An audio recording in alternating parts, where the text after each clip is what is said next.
I love that. I love that from the I Am Athlete podcast. One of the hosts and content creators of that podcast is the one and only Ashley Nicole Moss.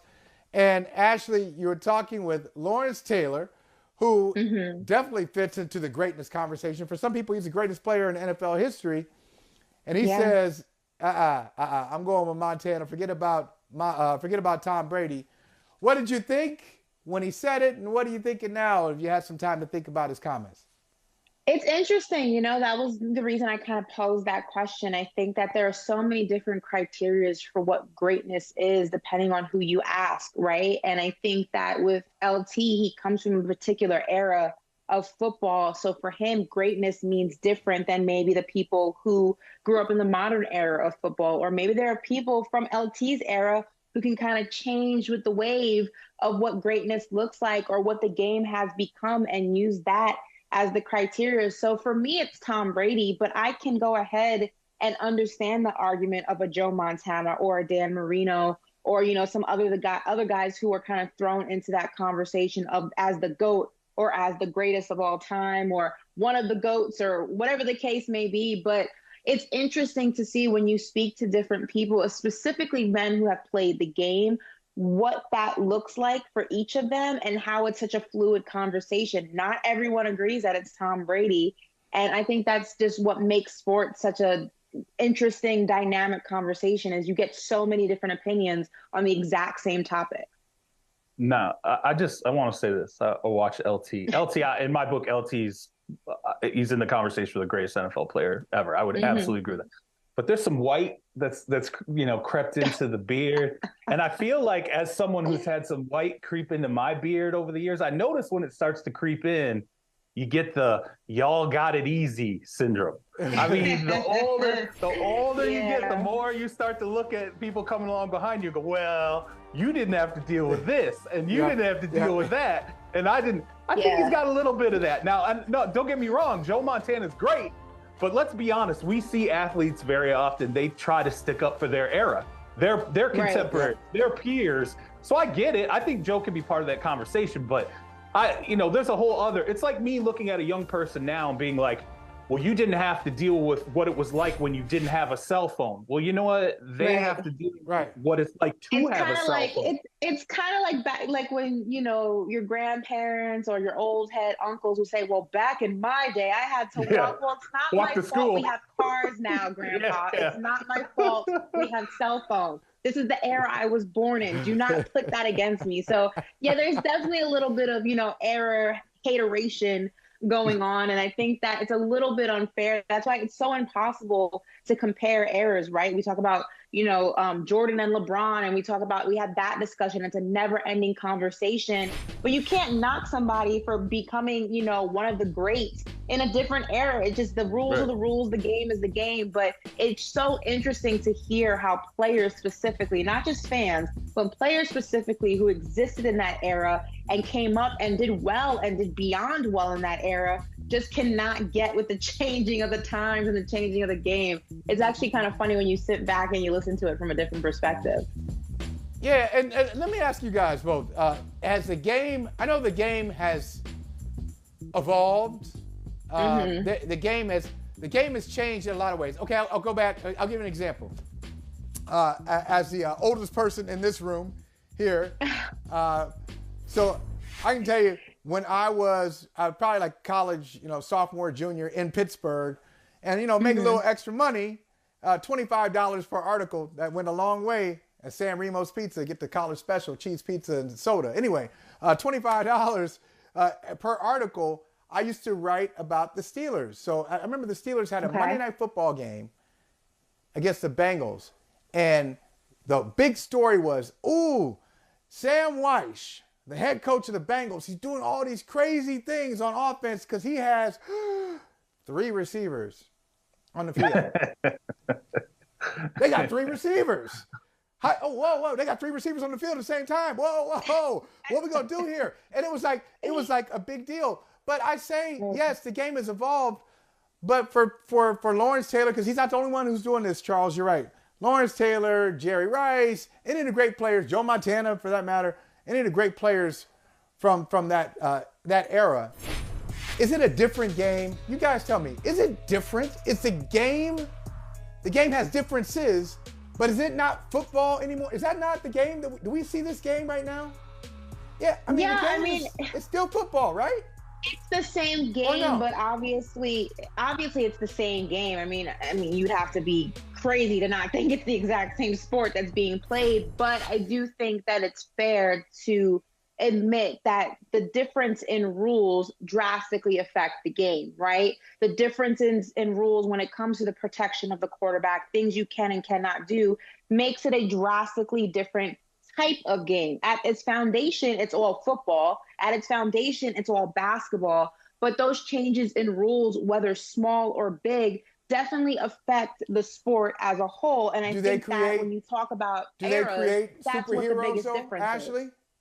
Do they create people who in another era would just be like, in other words, if Tom Brady, I know we can't do this, but we're going to do it anyway.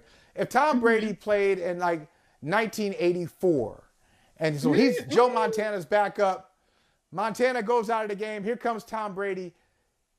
Would he still be Tom Brady, or he'd just be like, he's just a guy because he's not used to this era here. We got him. We got him where we want him. I think you still get. I mean, if Brady still gets Belichick, there's a lot of things that have to go ahead and be implemented into that plot for it to still be Tom Brady. But let's say Tom Brady gets Bill Belichick. They both go back in time and they still have that relationship. Do I think that Tom Brady still sees success? Absolutely. Does he play till he's 40? Probably not. Like, that's probably not the situation. Those probably aren't the cards that Tom Brady's going to be dealt if he's playing in the 80s. So I do think you have to acknowledge the difference in rules and how that allows certain players, certain positions to become superheroes. And I don't think that's, an unfair thing to say. I think it's a very realistic thing to say. Now, are there players who could exist in multiple eras and see success through multiple eras? Absolutely. We see it in basketball and we see it in football. But I do think that there are less of them than there are more of them. Yeah, see, I think we get into this era when we start comparing these eras, and we always do it by a one player perspective. Like we just, what if we took this player and we put him into this era? And I think of like when I started covering the NFL, I mean, we're talking over 20 years ago. I remember walking through the locker room and how different it looked then than it looks now. I used to see offensive linemen that had big bellies, people who you were like, that does not look like the most athletic human being on earth. Now you walk through locker rooms now, the 6'5", 6'6" offensive tackle that's 300 pounds has abs. Is insanely gifted, fast feet, and I think the speed of the game is completely different. I think the technology's also changed though too, right?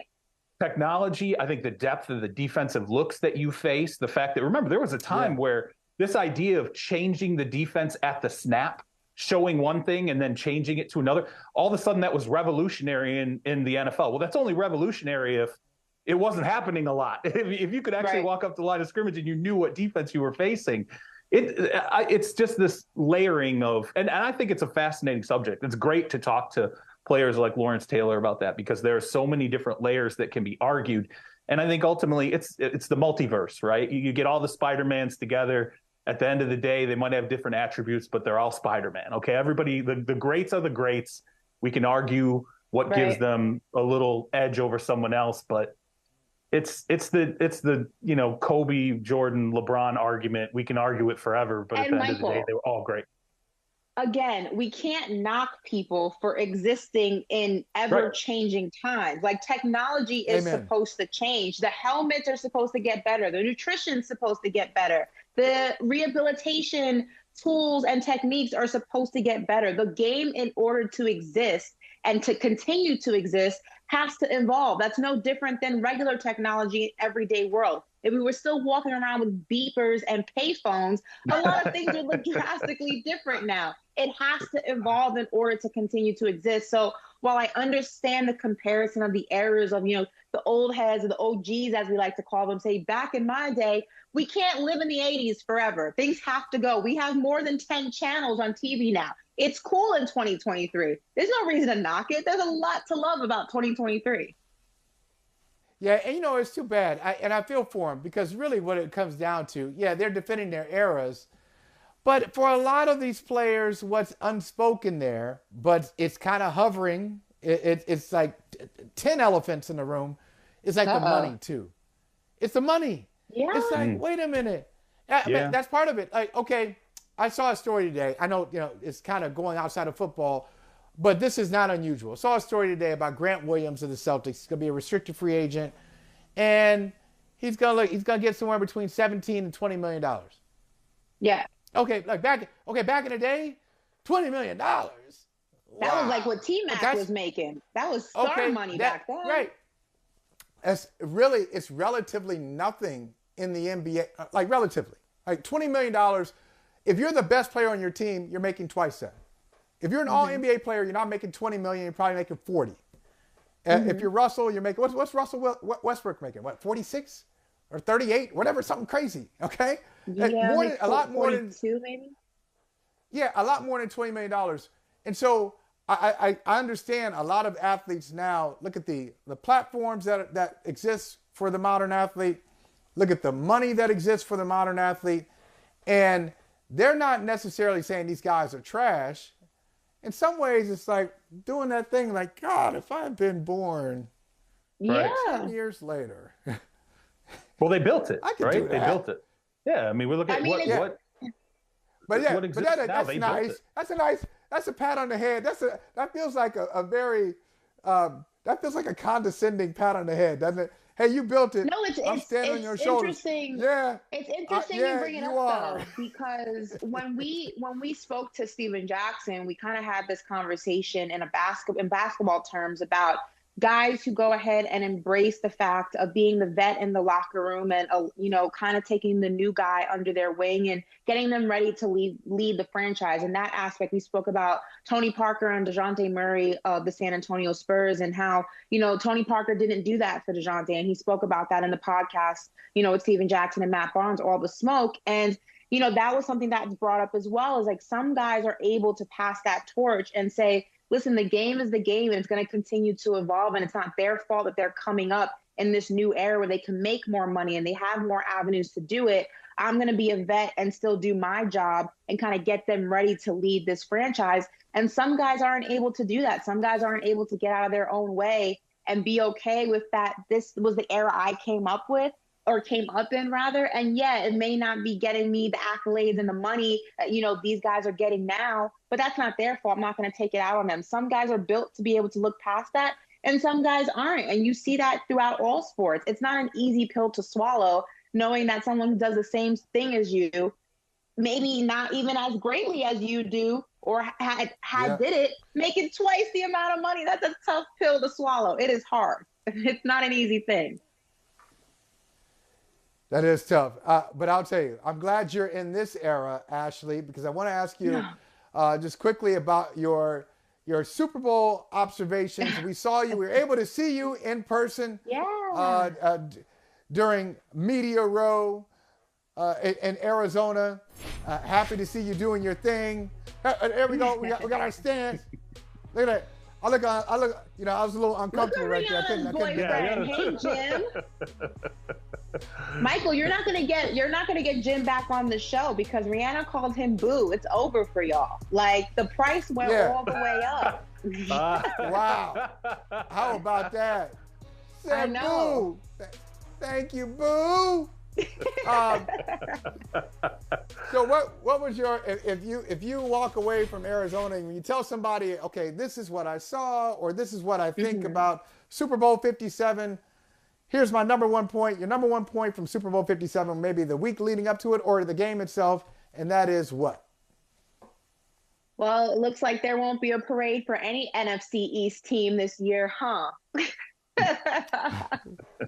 Oh, I'm Cowboys okay with fan. that. We'll start from zero next year, baby. I'm good. Listen, I'm obviously happy the Chiefs won. If it couldn't be my Cowboys, it definitely couldn't be the Eagles. It was this close though. It was this close to be really depressed for a couple of weeks.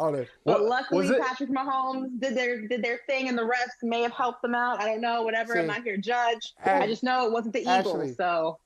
Ashley, didn't you get the theme of the day? Off the top, we said it's Valentine's Day. It's about love and the hatred. I am spreading love. Yeah. I'm spreading love. I'm spreading love to the Kansas City Chiefs and the Chiefs fans for another Super Bowl, and you're withholding love. You're withholding love from Philadelphia. Very, very obviously withholding love. Hey, they booed Dak at the Super Bowl while he was getting the Walter Payton Man of the Year award, okay, which is an award for philanthropy and doing good things from the depths of your soul and your heart. And they booed him. Some people say that was karma. Some might say that was karma. That's all I'm saying. Dak, there's a clip out there with some lip reading as Dak was getting booed. He had a word. He said something under his breath. You got to find it. I'm not going to say what he said. But he said something. Yeah, I don't even think it was wrong. It was not wrong. He and said, by the way, blank Philly fans. He did. Yeah, that's exactly what he said.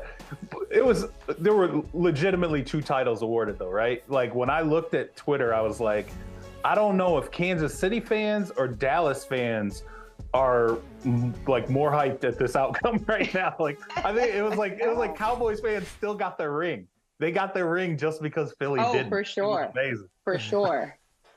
It was listen, it had all the makings of being a very bad summer for Dallas Cowboys fans, but we made it. We may have not made it to the Super Bowl, but we went ahead and we made it through a football season without an NFC East team winning the whole thing. So that's a win is a win. Here it is. Okay, I'm going to put that out there. Yeah.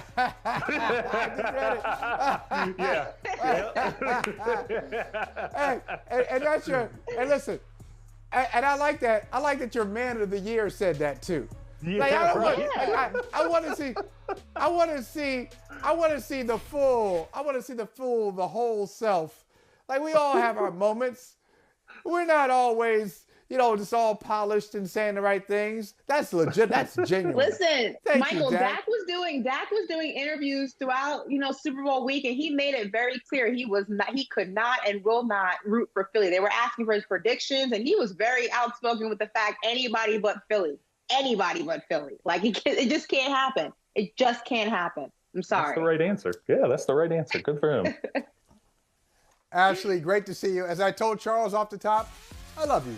Ashley? Thank you. Love y'all. See, there it is. And you got love back. Look at Charles. First meeting with Ashley, and she sends love. But no love for Philly, though. No love for Philly. Hey, thank you for watching Brother from Another. If you haven't hit that subscribe button, go ahead and do that now. Don't forget you can catch us 3 to 4 weekdays on PeacockTV.com and on Sirius XM Channel 85.